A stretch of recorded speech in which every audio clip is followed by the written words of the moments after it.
All right, everybody, we've been getting a lot of questions here at American Bait Works about how to actually use the bait fuel that everybody is so excited about. It's been working so good for so many anglers.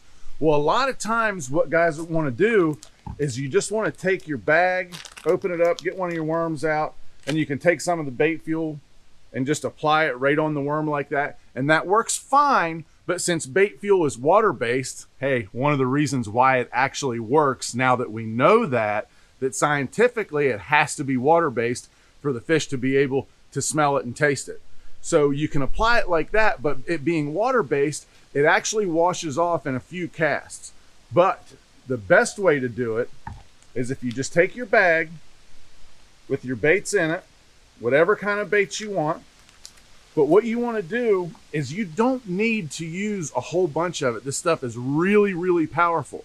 So you just open the bottle and just squirt just enough to make the baits wet. You don't need to fill the bag up with it, just enough to wet the baits. That is absolutely plenty to do all of those baits. Then just zip your bag back up. I like to kind of squeeze a little bit of the air out of it. Zip your bag back up, and then all you got to do is just squish them around in there a little bit, just like that, just enough to make them wet. The one thing that'll happen if you put too much in it, not only are you wasting it and using way more than you need to, you're going to get the exact same result if you just wet the baits or if you drench them. But if you really drench the baits that have, because you don't have to do this on net bait, you can do it on anything, and it's going to make any soft plastic work better.